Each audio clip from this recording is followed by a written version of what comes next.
एक बार महात्मा बुद्ध अपने शिष्यों के साथ दूर नगर में प्रवचन देने के लिए जा रहे थे। रास्ता जंगलों एवं खेतों से होकर उस नगर तक जाता था। गौतम बुद्ध और उनके शिष्य एक खेत के पास से गुजर रहे थे। तब सभी शिष्यों ने ध्यान दिया कि एक खेत में बहुत सारे गड्ढे खुदे हुए हैं, परंतु वह हैरान थे कि आखिरकार कोई व्यक्ति खेत में इतने सारे गड्ढे क्यों खोदेगा। प्रत्येक गड्ढे का आकार बहुत बड़ा था।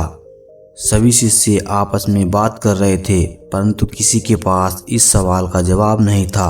परंतु गौतम बुद्ध के प्रिय शिष्य आनंद ने बहस करने से अच्छा गौतम बुद्ध से इस बारे में पूछना ज़्यादा अच्छा समझा।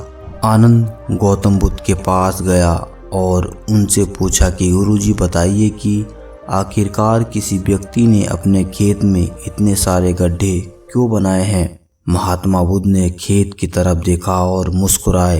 तब उन्होंने सभी को रुकने का आदेश दिया। महात्मा बुद्ध ने खेत की तरफ हाथ करते हुए बताया कि उस खेत का किसान अपने खेत में कुआं बनाना चाहता था, जिसके लिए वह गड्ढा खोद रहा था, परंतु उसे पानी नहीं मिला। कुछ दिनों तक मेहनत करने के बाद उसका धैर्य टूट जाता था और उसे लगने लगता था कि यहाँ पर पानी नहीं है। इसीलिए वह दूसरी जगह पर फिर से गड्ढा खोदता, परंतु उसमें धैर्य की कमी होने के कारण वह एक ही स्थान पर गहरी खुदाई नहीं करता था। इसीलिए उसने कई जगहों पर गड्ढे खोद दिए। आखिरकार वह हार मान गया। यहाँ पानी नहीं है, जबकि ऐसा नहीं है। आसपास देखो, खेतों में हरियाली है, मतलब यदि गड्ढा गहरा किया जाता तो जरूर पानी मिलता। उसे किसी भी गड्ढे से पानी की प्राप्ति नहीं हुई, क्योंकि उसमें धैर्य की कमी थी। यह बात जानने के बाद शिष्यों को समझ में आ गया कि जीवन में धैर्य का होना कितना ज़रूरी है। जीवन में धैर्य और निरंतरता बहुत ज़्यादा ज़रूरी है। अगर हम हर प्रयास को अधूरा छोड़ेंगे तो सफलता प्राप्त नहीं होगी, और एक समय ऐसा आएगा जब हम खुद पर पछतावा करेंगे। इसलिए निरंतर प्रयास करें। एक बार महात्मा बुद्ध पाटलिपुत्र प्रवचन देने के लिए गए। लोगों ने उनका बहुत सम्मान किया एवं बहुत धूमधाम से स्वागत किया। राजा बिम्बसार ने महात्मा को सर झुकाकर प्रणाम किया एवं उनको कीमती तोहफे दिए। सभी को पता था कि महात्मा बुद्ध नगर में आने वाले हैं, इसलिए प्रजा उनके लिए तोहफे लाई थी। सभी उन्हें तोहफे दिखाते और प्रणाम करके चले जाते। महात्मा बुद्ध अपना एक हाथ उठाते, जिससे वह इशारा करते थे कि मैंने आपका तोहफा स्वीकार कर लिया है। ऐसा कुछ घंटों तक होता रहा। सभी लोगों ने एक बात पर ध्यान दिया कि महात्मा बुद्ध सिर्फ अपना एक हाथ उठाकर प्रत्येक व्यक्ति का तोहफा स्वीकार कर रहे हैं, जिससे वह इशारा करते थे कि मैंने आपका तोहफा स्वीकार कर लिया है। तभी एक महिला महात्मा बुद्ध के पास आई और उन्हें दोनों हाथ जोड़कर प्रणाम किया और कहने लगी, हे महात्मा, जब मुझे पता चला कि आप हमारे नगर में आ रहे हैं, तब मैंने भी आपको तोहफा देने का सोचा, परंतु मैं लाचार, मजबूर एवं गरीब बुजुर्ग महिला हूँ। मेरे पास कुछ भी नहीं है। आपके आने की खबर मिलने पर मेरे पास सिर्फ यह आधा खाया हुआ सेब ही था, जिसे मैं खा रही थी। मेरे लिए सबसे कीमती यही था, इसीलिए मैं आपके लिए यह ले आई। यदि आप मेरे इस तोहफे से परहेज न करें तो कृपया मेरा यह छोटा सा तोहफा कबूल कर लें, जो कि आधा खाया हुआ सेब है। तब महात्मा बुद्ध कुर्सी से उठे और उन्होंने महिला का आधा खाया हुआ सेब दोनों हाथों से स्वीकार किया।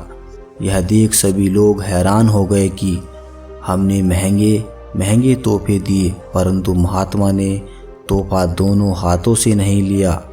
पर महिला के साथ इतनी हमदर्दी क्यों? महात्मा बुद्ध ने महिला को प्रणाम भी किया। यह बात राजा बिम्बसार को अच्छी नहीं लगी। उसने महात्मा बुद्ध से इस विषय में पूछा। तब महात्मा बुद्ध ने बताया कि तुम लोगों ने मुझे जो भी तोहफे दिए हैं वह तुम्हारे धन का 10वां हिस्सा भी नहीं है, क्योंकि तुम लोग दोबारा कमा सकते हो एवं तुम में से ज़्यादातर व्यक्ति धनी हैं, परंतु यह बुजुर्ग महिला जो लाचार है वह अपनी भूख को मिटाने के लिए यह सब खा रही थी, परंतु उसने मुझे तोहफा देने के लिए अपनी भूख पर नियंत्रण कर एवं अपने मुंह का भोजन मुझे देने का फैसला किया। इससे बड़ा तोहफा कुछ भी नहीं हो सकता है, इसीलिए मैंने इस महिला का तोहफा दोनों हाथों से स्वीकार किया है। सबसे बड़ा दान वह है जो व्यक्ति अपने सबसे मूल्यवान चीज़ों में से दे दे। एक बार की बात है, गौतम बुद्ध कौशाम्बी नगर में कुछ समय से रुके हुए थे। यह बात उस नगर की महारानी को पसंद नहीं थी, क्योंकि वह जानती थी कि गौतम बुद्ध पहले एक राजकुमार थे और राजकुमार को भिक्षु बना देख महारानी को अच्छा नहीं लगता था।